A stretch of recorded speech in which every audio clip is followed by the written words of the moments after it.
Welcome to Science in 5, WHO's Conversations on Science. I'm Gabby Stern.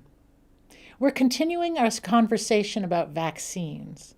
WHO's chief scientist, Dr. Swaminathan, is here to talk to us about variants and how vaccines work with them.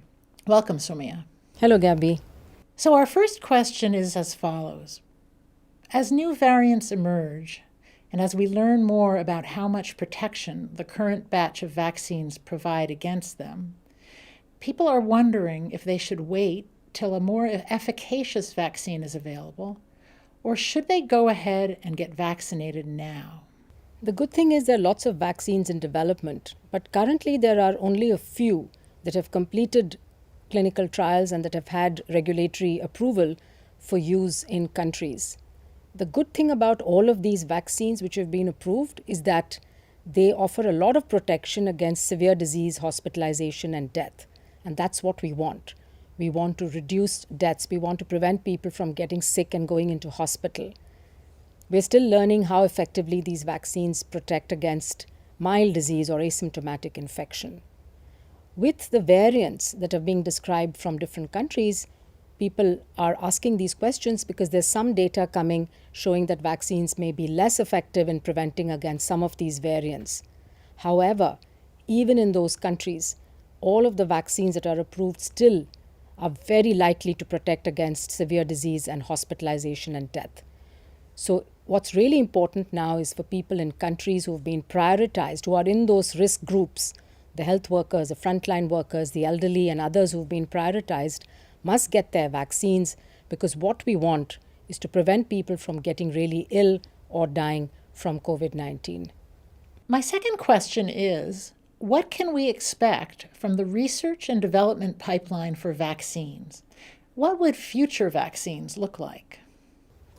What's really amazing here is the amount of scientific and technological innovation that's happened in the short period of time. So while we have a few vaccines now that have been approved for use, what we are looking forward to is the next generation of vaccines that will be single dose, that can be stored at room temperature, that's safe for use in pregnant women, that's can be taken either through a nasal spray or even orally, and will provide long-lasting immunity. So there's all of these vaccines in development.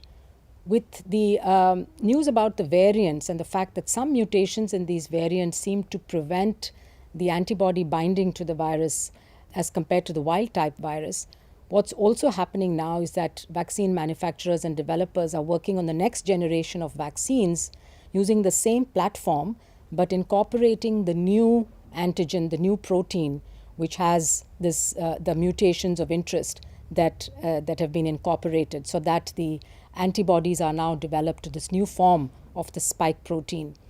WHO is working with regulators around the world, first of all, to try and determine when a vaccine change will be needed, and secondly, what clinical and immunological data the developers will need to provide in order for vaccines to be certified for wide use. In some cities, serological studies have revealed that about half of the population has antibodies. Does this mean that these places, these cities, are approaching herd immunity? And should people relax the precautions in these places? So WHO has been keeping track of these seroepidemiological studies, and at last count, there were almost 500. And if you take them all together, less than 10% of the world's population actually has antibodies to this virus. Of course, in some settings, like particularly in the very high-density urban settlements, there are pockets where 50-60% of the population has been exposed to the virus and has antibodies. But that doesn't mean that the whole city or the whole province or the state or the country is now achieving herd immunity.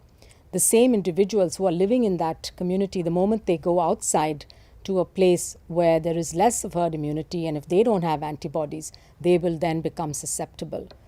The only way of achieving herd immunity at that scale is through vaccination. And that's what we're focusing on now through COVAX, to get vaccines out to all countries, to vaccinate populations as soon as possible. Till that happens, we need to continue to take all the precautions that we've been advised to and that we've been doing for all these months, And this is along with the government taking all the actions that they have been taking in order to keep transmission down as low as possible. Thank you, Soumya. If you found this information useful, please share it with your network. And until next time, please stay safe, stay healthy, and stick with science. Jangan lupa like dan subscribe.